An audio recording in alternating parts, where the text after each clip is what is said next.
I'd like to welcome you this evening to our talk, Wind versus Water. I'm Nancy Tibbs, and our talk is being sponsored tonight by the Friends of Wyndham and our sister organization, Grafton Woodlands Group. We were formed as community groups to try to foster informed discussion of the wind turbine proposal for Grafton and Wyndham. We particularly favor open communication, open conversation, so we hope that you'll feel free and comfortable tonight to ask questions and to air opinions. We're gathered this evening at the confluence of the south and north branches of Saxton's River, which floods Grafton on average about every 7 years. The last flood was in 2011 at a cost of about $5 million. Most of the people in this room are probably familiar with that, but what you may not know is that the south branch of the Saxton's River rises in Wyndham on the Stilesbrook Forest, which is where the proposal for the wind turbines is. Wyndham is about 5 miles, a little over, due west of here, but it's 1,300 feet higher in elevation. And this fact had caused us some consternation when about 4 years ago, the owner of the Stilesbrook Forest, Meadows and Timberlands, an out-of-state landowner, invited Iberdrola, a Spanish multinational, to place wind turbines in the Stilesbrook Forest. We had many concerns about it, but certainly a major one was that this is a flood-prone area. During the 4 years that have ensued, nearly 4 years since the proposal was first put on the table, Iberdrola and the people who support the project have repeatedly told us that the project was actually going to make the flooding aspect of the situation better for us all. And this despite the fact that extensive blasting, excavation, bulldozing, and the paving of 300 acres with various types of impermeable surfaces is what's involved in the project that's being considered. So we might be forgiven for being skeptical about that. It's not that we don't believe that there is such a thing as stormwater controls for high elevation construction. We do believe that. But what we wonder is whether the systems that have been designed actually work. And it's not that we don't believe that the state has permitting and compliance and monitoring systems that they've developed over, great time and with all kinds of smart people working on it. We know such systems have been developed, but what we don't know is, do they work? So we're very fortunate this evening to have with us Jeff Gall, who has experience and expertise in both of these questions.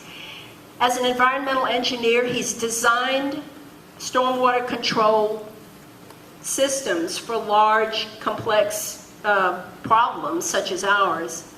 And as an expert witness, he's testified in relation to the Lowell Mountain wind turbine installation where an experimental stormwater control system was put in place.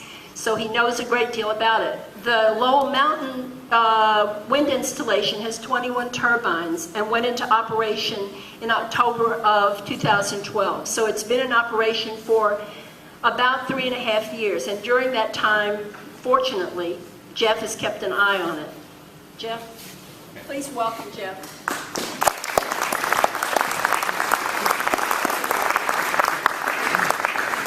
Can everybody hear me? So far, so good. Yep. Yeah, okay. I've never heard that anybody can't hear me. I'm pretty loud. Okay, so one of the reasons that I'm here tonight is obviously I was asked to come and talk about my past experience. As an engineer, I'm a licensed professional engineer in the state of Vermont, as well as a number of other states. I was hired back in 2010 to because of client Energize Vermont was very concerned about the number of proposed ridgeline wind projects that were proposed in Vermont. And Vermont being a very small state in terms of population, it was no surprise that they asked somebody like me from out of state to come in. It was difficult, I think, probably to find somebody in state to really come out and do an evaluation and provide a critique of systems that were promoted to the highest levels in the state of Vermont. So you can understand why a guy from Jersey is up here talking to you today about it. Now, you're not alone in this. In New Jersey, and I'm going to talk a little bit about it, we have a lot of different energy problems, just like we do all over the country and all over the world. As a matter of fact, in New Jersey, we don't have 400 or 500 foot tall wind turbines, but we also have solar farms that are being proposed. We also are right next to one of the most prolific natural gas states in the nation, Pennsylvania. We're actually dealing with 5 different pipeline projects that are now being proposed to go through our state. And so there's a lot of normal folks out there whose properties are impacted, where these pipelines are going through, and environmental groups that are very concerned about the impacts, the environmental impacts of these projects. And because one of the things I want to really try to get through today to everybody here is it doesn't matter whether it's a fossil fuel or it's a renewable energy or it's hydropower or nuclear. When you build these things, they're construction projects. You go in with excavators, you tear down the trees, you grade, you make it so we can get our mechanical equipment in there to build these systems. And if anybody tells you otherwise, they're lying to you. It's a construction project, and it's a massive operation. So the whole idea that I'm going to talk about is we're going to talk a little bit about that, what our energy issues are today, all the way up to the White House, and what it has for implications for you at the local level, and what kind of complications is proposed. After the Lowell project was built, I'm not a noise expert by any means, but I'm a listening expert. I got ears, so I kept hearing all these complaints about noise and things. So this was actually me. In the fall of 2013, I went up to the Nelsons. They let me camp out in the backyard, and I just wanted to sit there all night and listen and hear what I had to say and hear what the turbines sounded like. And as a listening expert, I could hear them all night. It was pretty loud. But that's not my area of expertise. All I can tell you is what I'm hearing. So what I'm going to talk about more in terms of my expertise is the water, the permitting, and the ability of the state of Vermont to be able to protect the public from degradation of water quality and flooding. And degradation of water quality is really what I'm going to be talking about in terms of the Clean Water Act. So we're going to talk a little bit about that. Jeff, Yes. just I know you're not a sound expert, but in that picture, approximately how far are you away from the wind turbine? I think the Nelsons was about a mile and a half from those turbines.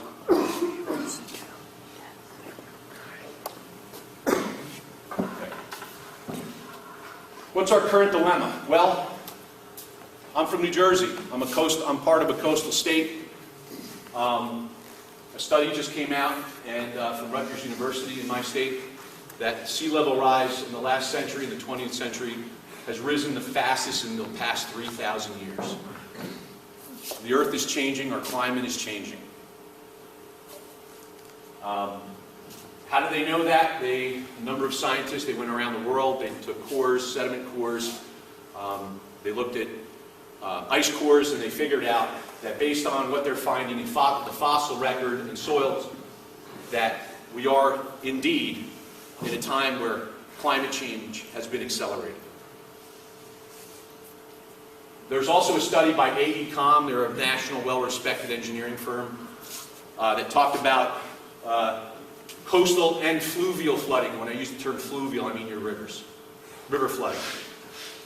And the study that they performed and the analysis that they performed around the United States, I focused in on the Northeast, the 1% recurrence interval, and I'm going to explain what the 1% recurrence interval is, as opposed to the 100-year storm event.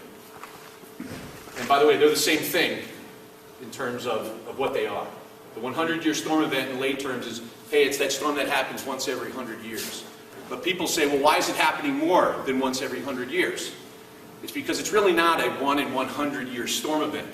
It's what's called a 1% in probability chance of occurring at any moment in time. So for every year, there's a 1% chance you're going to get that flood event that's going to flood you out. And that's going to have that, and that's what FEMA looks into, is that 100-year event. So it's a 1% chance. So you could have a 100-year flood today, and you have the same probability of 1% of having that flood tomorrow. What they're saying is, by 2100, year 2100, and I think most of us, maybe my head will be in a jar at one point, I don't know, I want to live that long, but most of us, or probably at least most of the people in this room will not be here. In 2100, they say in the Northeast that floods, the peak flow of floods will have increased 21 to 40% in the next 100 years. Again, climate change is happening. I get it. I think we all get it. And by the way, this is in my state. This is, I believe, Manteloking, Hurricane Sandy. The storm surge came out and took out pretty much the entire town on the coast, took out the bridges, and that's a photo from Irene in Vermont.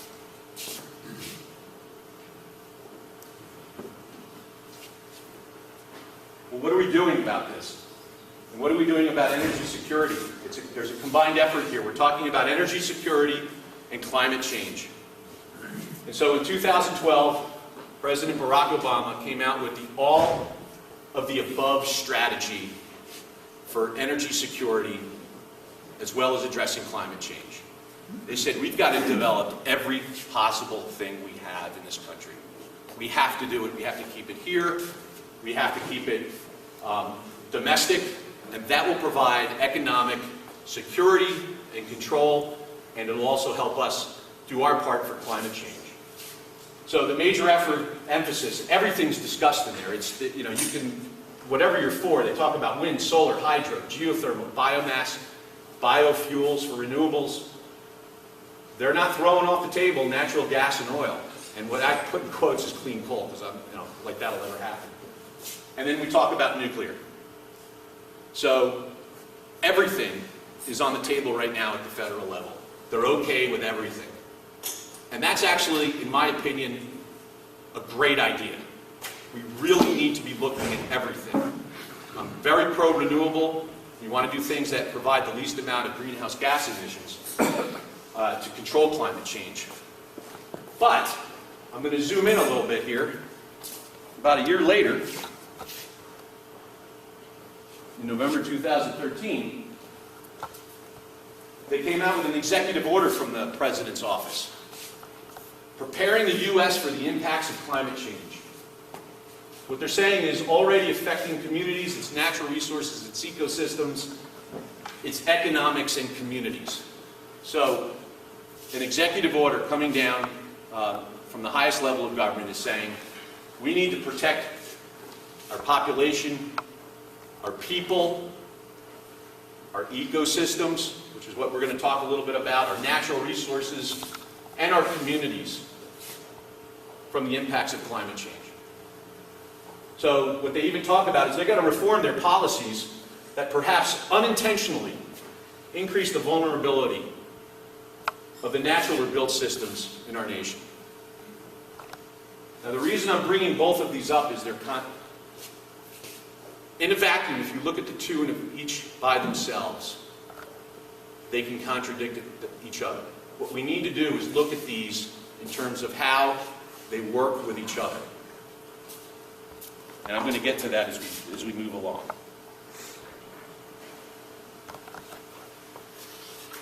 And what I'm saying is we have competing strategies here. And I'm zooming now into the state of Vermont. The state of Vermont has two overriding goals, and I'll talk about each of these quotes in a second. You'll be able to see them when I zoom in. There's the preservation of natural resources. I've worked with the state of Vermont before. Dam removals, natural, ecosystem restoration is definitely a priority to them. There's no doubt. But there's also a Vermont renewable energy strategy, which, if not worked in the context of preservation of natural resources, is, in what my opinion is, you're getting on some of these ridgeline wind projects. So let's first go, and nobody's going to be able to see this. I'll read it to you. This was an op-ed by your secretary, Deb Markowitz, of the Agency of Natural Resources, a year after Hurricane Irene. And what she said is we need to slow stormwater before it rushes into streams. Our steep mountain hillsides send water rushing downhill, not only during storms like Irene, but also during smaller storms. She recognizes that even smaller storms are a problem. She further goes on to say we need to ensure that floodwater has somewhere to go. Our farms, wetlands, and fields provide a place where flooding rivers can spill out and slow down. Healthy forests protect us by absorbing as much as 70% of the rain that falls before it flows overland to streams. Protecting these areas means less flood damage in our valleys, villages, and homes. Forests provide the biggest bang for your buck when you're dealing with stormwater management. Let's go over to your governor on his website. Governor Shumlin, pursuing clean energy policies in Vermont isn't just about doing what is right for our environment, protecting our unrivaled quality of life. And that's nice. A thriving clean energy sector is also integral to our economy, keeping young people in Vermont, making the state a more affordable place to live. That's why he feels very strongly that we must lead on creating a clean energy economy based on Vermont values. They're going to add 15,000 jobs in his quote on his website. So to me, the governor, it's not just about the natural resources, it's about the economy, it's about improving people's lives. Again, look at this in terms of protecting your natural resources. There's room for both. And I believe that you'll find that ridgeline wind may not be that.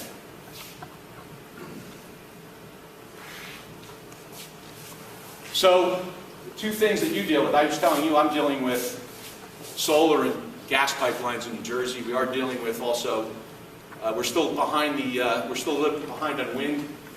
They're looking to put wind in in the Atlantic Ocean to provide that energy, but we're not quite there yet. But I wanted to provide two examples of what you're dealing with solar and wind, and why these two examples show that there's a contradiction between the protection of your natural resources, your forests and wetlands, and renewable energy and dealing with climate change.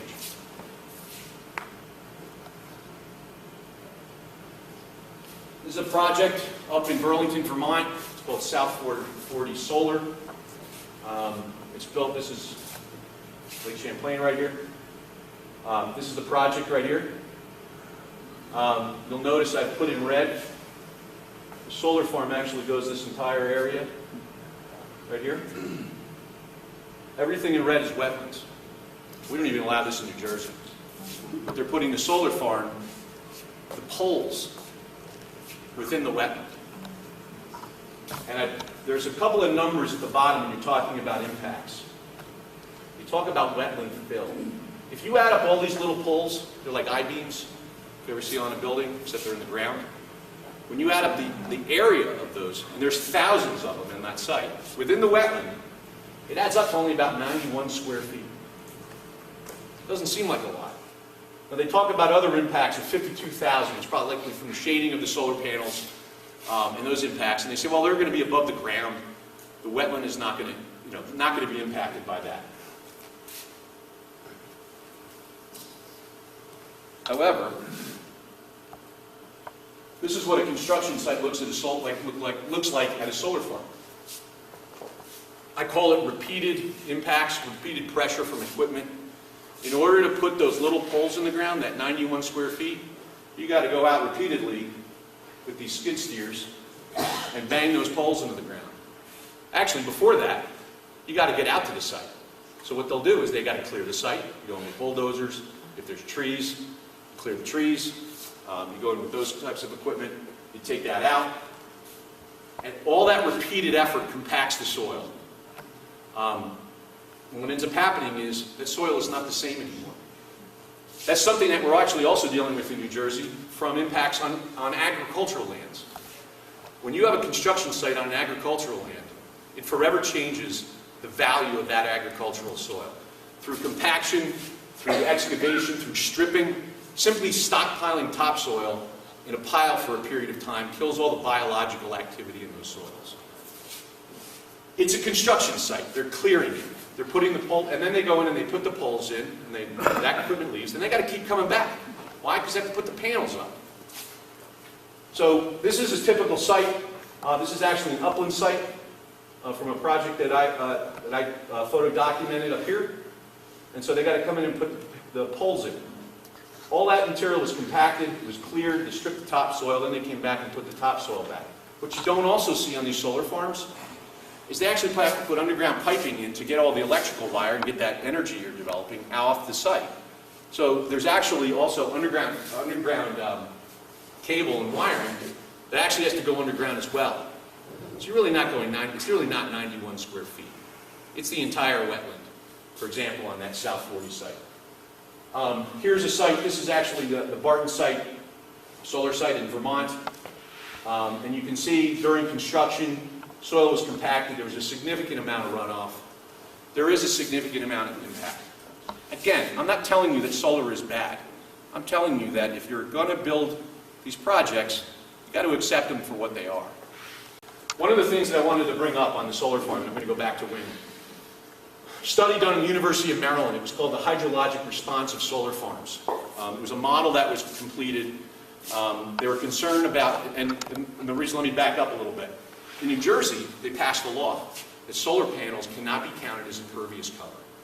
In other words, as an engineer, I'm not allowed to design a solar field and take into account the solar panels now, by law. I have to assume that the only impervious cover I have are the poles and other pertinent structures associated with it. I can't count the panels. They are elevated, and this study shows that in one sense, it's not a bad law, and in another sense, it's a terrible law. The reason being is the study that they performed at the University of Maryland, they looked at what happens if we have elevated solar panels, and rain hits them, runs off. What does that do to peak flows and peak volumes of stormwater? What they found is if all else equal, in other words, you put the panels up and the vegetation is maintained exactly as it was before the solar panels were up, the peak flows and increased volume is almost negligible. Good thing. Except, I just talked about how much the soil gets compacted, how much the land gets modified. And by the way, when they come in and say, oh, don't worry about it, we're going to till it up. How are they going to till it up?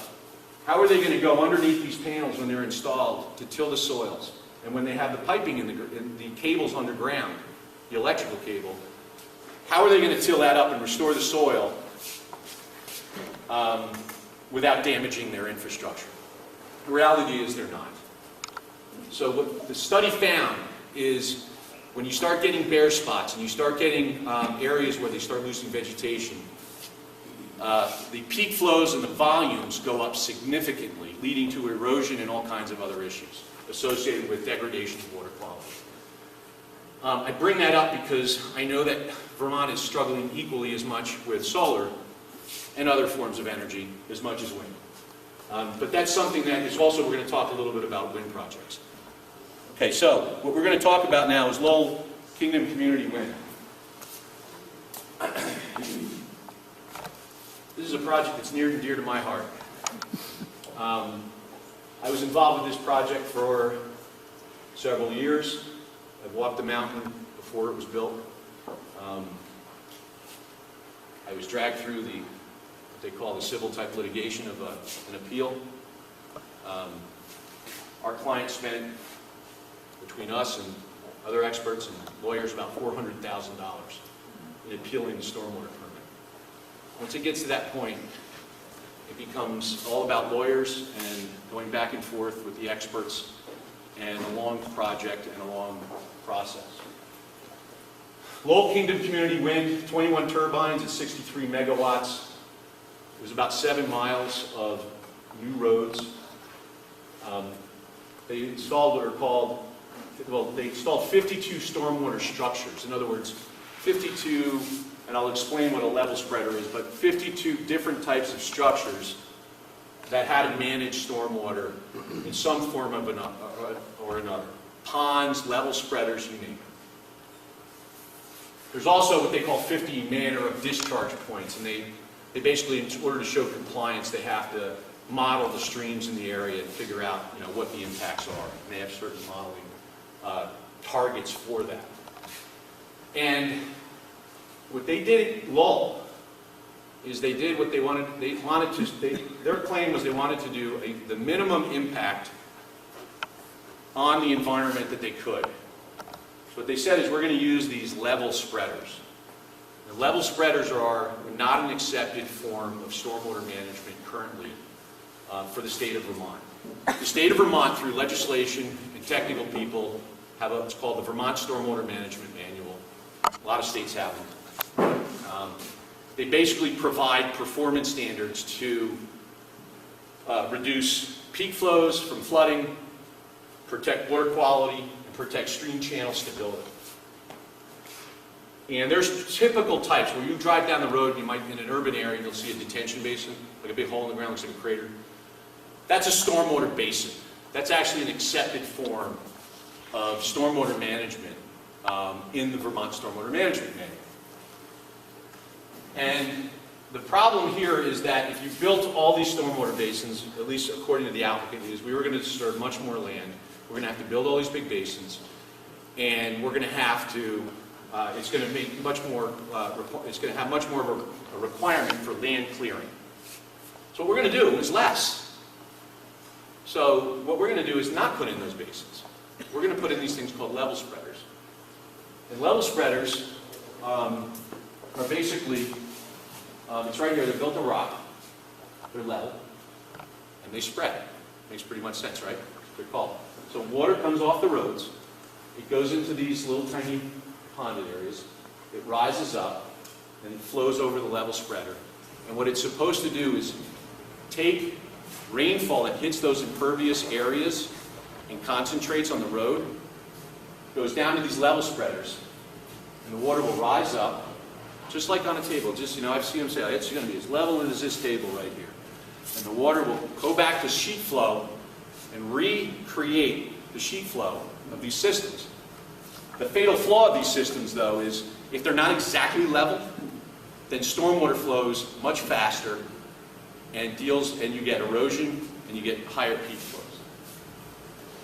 They actually have, I believe it's 32 of these up on Lowell Mountain. What really happens is, over time, when you're dealing with Vermont winters, that's a little close-up of it, you're dealing with Vermont winters and weathering and erosion already on these level spreaders, and what ends up happening is it doesn't flow level. As a matter of fact, it's so not level that the vegetation is already grown here. I believe this was taken in 2013, over a year after the site was built. And you'll see that it's focusing, the water's flowing right here. So it's actually not going off the site as sheet flow. It's going as concentrated flow and going over the land. And it's going down the hill, and because it's closer together and it's not sheet flow, it doesn't have as much contact with the ground surface, so the ground can't slow it down and it goes faster. So the question then becomes, they modeled it as sheet flow, but is it really flowing as sheet flow? Now, during the appeal process, we argued that the 150 feet that they say this was going to flow as sheet flow, based on their 20 to 30% slopes, by all the literature, wasn't going to happen. And it's not happening. And is evident by these level spreaders here. So the peak flows of these systems are not that easy. And keep in mind, there's 52 stormwater devices on this site they have to manage. How do they manage them? I don't know. I'm not allowed on the site. They won't let me. How are they appropriately managed? You probably have to tend to them every time there's a storm event. I heard you get high school kids, go in and clean them out every once in a while. That's the stories I've heard. You have to keep leveling them out. Keep in mind, though, every time one blows out, its sediment goes somewhere, right? The material from that level spreader goes somewhere. But it's all right, they replenish it. So now you have a continuous load of sediment. Now I'm going to show you a video. And it's going to show a little bit about how, and I'm standing right now in one of the wetlands. This is the northern site of, the northernmost area of the site, of the turbine site. It was, I think it was near T1. Off the property, it was downhill of the one level spreader. And according to their calculations, that flow was going to go as level spreader, very sheet flow, you know, a few inches thick, evenly to that wetland. Let's see if it comes up here.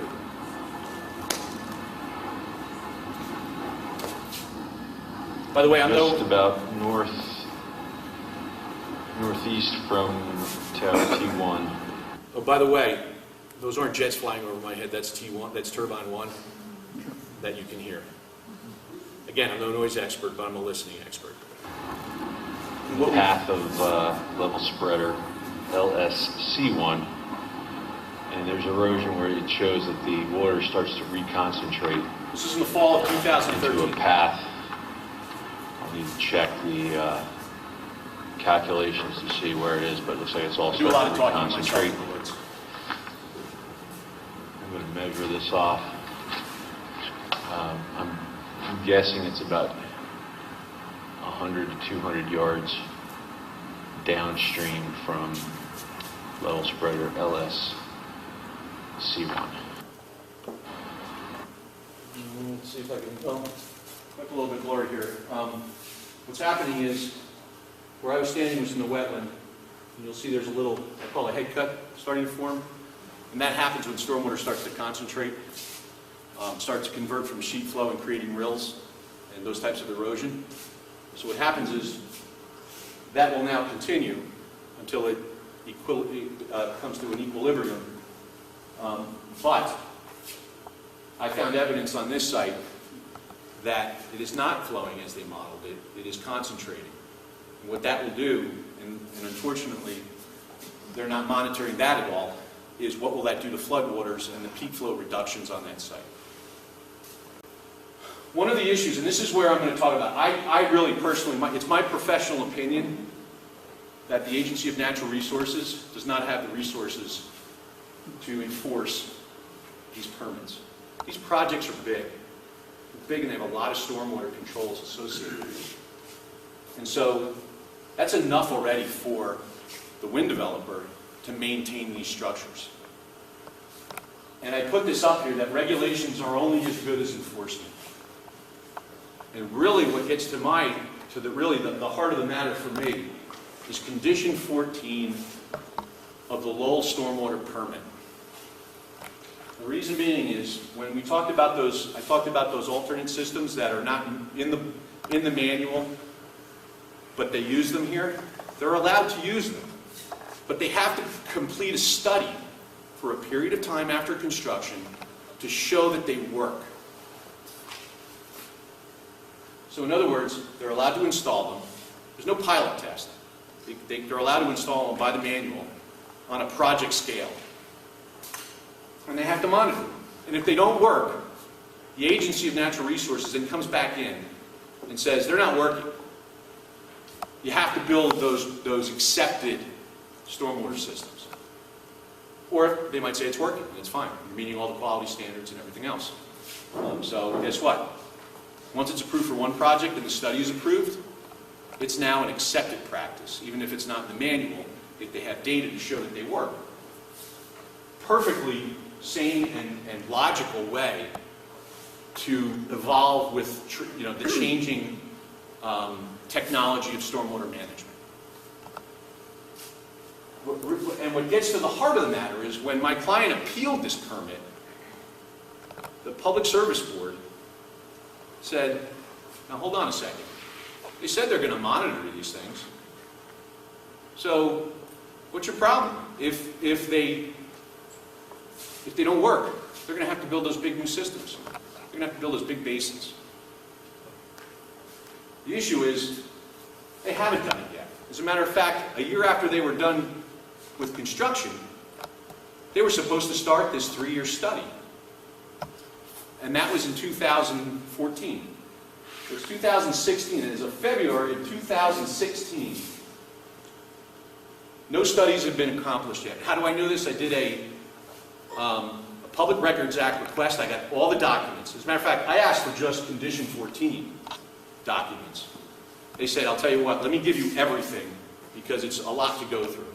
So I do have literally everything that they have associated with the Lowell operational stormwater permit.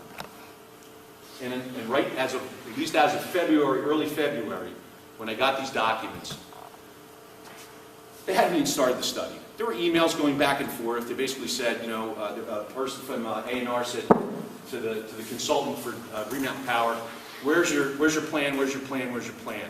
And they kept saying, there was one in April of 2015 that says, we're still working on it, we're still trying to pick these level spreaders, we're still trying to find them. The next email was actually January of 2016, 8 months later. A&R sent a nearly identical email out and says, where's this study? Where's the plan to do these studies? And so, I don't know, maybe when I asked them for this information, maybe that triggered them. I don't know, maybe they're in the process of doing it right now. The problem is their permit expires in August of this year. The permits for these systems, this individual permit, was 5 years. Time enough to build a project, implement a study, determine whether these level spreaders are working or not, and these what I call experimental systems, and then determine whether they should reissue a new individual permit or require the applicant, Green Mountain Power, to build systems that are acceptable. Hasn't happened yet. Hasn't happened. I have no idea why. I'm not going to get into either politics or the staffing resources or anything else at the Agency of Natural Resources. But for some reason, it hasn't started yet. And guess what? Deerfield is going to start construction very soon. The Public Service Board, as I understand, is very close to issuing their construction approvals to start. They have these exact same level spreaders. They have the same systems. No monitoring has started yet on this site. Jeff, when were they supposed to have begun the study? What it states here is the operational phase of stormwater management alternative design and performance monitoring plan prepared by VHB dated 9/20/2010. 2010, by the way. They had a plan in place in 2010 before they even got the permit. Right now, they just need to pick the level spreaders. And last revised in December of 2010, shall not commence until the new design alternative treatment system has been in place for 1 full year from the date of construction.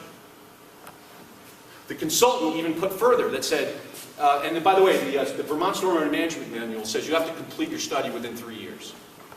And the consultant went further to say in their application of that plan, we're going to do this study over the course of 3 years. So it was going to be a 3-year study. So right now, A&R has no information to make a determination on whether or not that permit should be renewed. Will they renew it? I don't know. I hear, yeah, probably. What are they going to do? But the fact of the matter is, they have no data right now. Now, you're going to hear things. They're going to probably see this presentation. They're going to say, we're monitoring this project. Part of our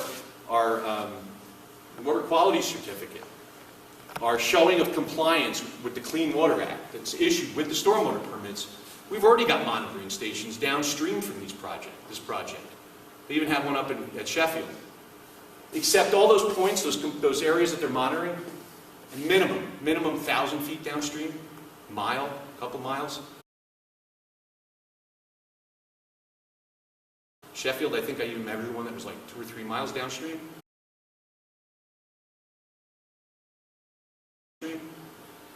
So they're not monitoring these sites at the point of discharge, and by the way, at the regulated waters that run right all the way up to these discharge points. They're monitoring thousands of feet downstream. To me, that's not showing compliance with Condition 14 that's in the permit. And to me, they're not in compliance with the stormwater permit. If A&R has not enforced it, A&R as a delegated agency from the United States Environmental Protection Agency to manage stormwater, and the Clean Water Act are not in compliance with that, and therefore the A&R could conceivably be in violation of the Clean Water Act at this point in time. We talked a lot about this in general in Vermont and a lot about a lot of the issues at hand. Why is it important to the people in this room in Windham and Grafton? Right now, there's, I guess it's 28 turbines, 96 megawatt facility that's being proposed here between these two towns. It's a much bigger facility than Lowell. It's bigger than Deerfield. It's definitely much bigger than Sheffield. So one of the things that I did get, I obtained, I went online, there was a press release about, I think Iberdrola came in and they had a map, showed where all these turbines are going. So I used those, I overlaid it on in GIS and Google Earth, located all the turbines. I think I'm pretty close to where these turbines should be. But one of the things that's not showing up that I think is important for the people in this room to know is that it's just not turbines, it's just not these poles that are going to the ground with these turbines going in. They have to get in there. They have to get in there and build them. They need access roads. We talk about Lowell having 7 miles of access roads and crane paths.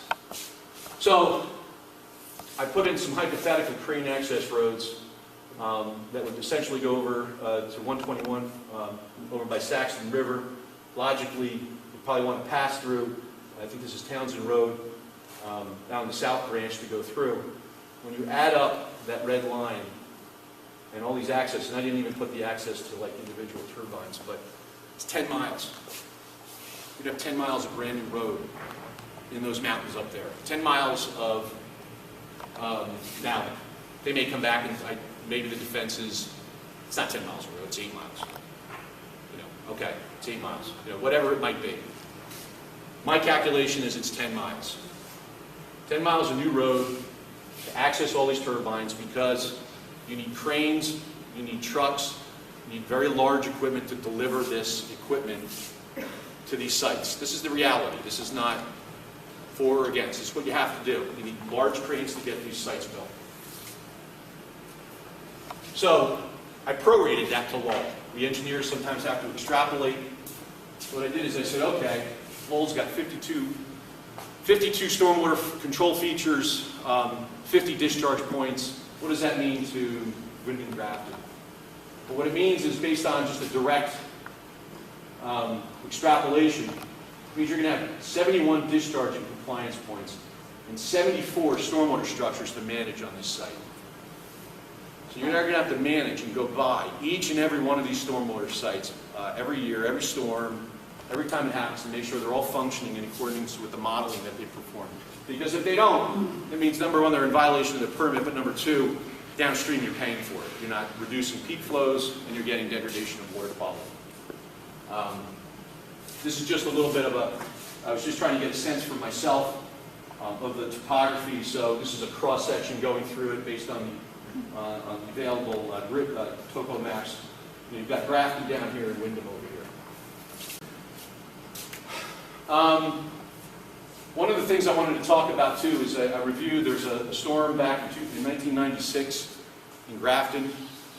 They talked about the Grafton, Vermont flood, although it seemed to be it was along a lot of the ridgeline areas in this area. But it was a NOAA, the National Oceanic and Atmospheric Administration, technical report on the 12 to 13 June 1996 flood. Obviously, there was a series of thunderstorms. I don't really have to give people too much of a history. I think we're all probably painfully aware of that flood. There were many road washouts. There was 8 to 9 inches of rain in 2 days. The interesting thing for me as the engineer that I caught my eye was what they say causes the storms, which are actually pretty prevalent in the Green Mountains and probably a lot of different mountain range systems, where the mountains actually are perpendicular to the flow of the weather patterns. They call it a convergent upslope flow. What that does is as the weather, as moisture-laden weather comes in from the west, it hits the mountains, it's forced up, and it starts to squeeze the water out. And so what you end up getting is these cells that form. All these black dots here are all the cells that had formed during some of that radar from that 96 storm event. They come up and they cause rain to fall, especially up on ridge lines. You've got Glebe Mountain over here to the west, And this dashed area, this map was provided to me, this dashed area shows the property where the wind turbines are going. So moisture would then come in here, be forced up by Glebe Mountain, and pour down into this watershed here, and down to the Saxton River tributaries, and then down into Grafton, and then Windham over here to the tributaries over there. Why is that important? Because we're putting 10 miles of road right where the water falls, right the steepest part of the watershed. And that's where a lot of these projects are going. Of course, that's where the wind is. Yeah. It's a trade-off. Yes. So, I did promise them when I came to talk I wouldn't keep you guys all night, but one of the things is I came to several conclusions based on all this information. First of all, Vermont has yet to enforce the provisions of the study protocols for Kingdom Community Wind. Condition 14 is not met. Why that's important for you is it's not met for Kingdom Community Wind. They still have to now enforce it for Deerfield. I don't know what kind of stormwater controls they're going to propose for Grafton, Windham. But regardless, the A&R apparently is not enforcing that condition. And we're concerned, I am concerned as a professional, as these projects grow and we get more and more of them, urban water quality degradation doesn't happen from one project. I call it death by 1,000 cuts. It happens over time. The more projects that are built, the more the water quality degrades. The problem is once it degrades, it's very hard to reverse because you have all these 1,000 cuts. So I say the success of the experiment at Lowell is in question. None of the monitoring protocols in Condition 14 are enforced. I further say that none of the conditions in the permit that was issued at all address flooding. None of the conditions try to look at these, like for example, the level spreaders to say, are they even functioning from a flood attenuation standpoint? They're just looking at water quality from the Clean Water Act standpoint, which actually they're not doing. Grafton Windham would almost be 50% larger than KCW, Kingdom Community Wind. With an estimated 10 miles of road, Grafton is subject to severe flooding already with those convergent upslope-induced storms typical of the Green Mountains. One of the other things that I wanted to point out that's very interesting is we're building these projects to address climate change. Yet none of them have incorporated climate change in their designs. In other words, the stormwater systems, as a matter of fact, Lowell, the stormwater system for Lowell, the rainfall distributions they use for Lowell, and for Sheffield for that matter, and probably actually for Deerfield now, were from the 1960s. They just upgraded, NOAA actually just within the last couple of months for New England just updated their rainfall data. None of them incorporate the impact of climate change on the projects themselves. So in other words, these stormwater systems are built, they'll tell you otherwise, they're built to the minimum standard, they met the minimum requirements of the law for peak flow, attenuation, in design anyway, and water quality treatment. Yet, in 20 years, when you start getting increased rainfall events, will those stormwater features function? If the predictions are correct, the answer is no. And so how will these systems function at that point to protect downstream in compliance with the Clean Water Act? It means they're going to have to go in and retrofit a lot of these systems, which is going to be a very expensive endeavor. But there's not even a mechanism in place to trigger that at this point in time. I was involved in the, I attended the, in the last couple of years they've been updating the Vermont Stormwater Management Manual.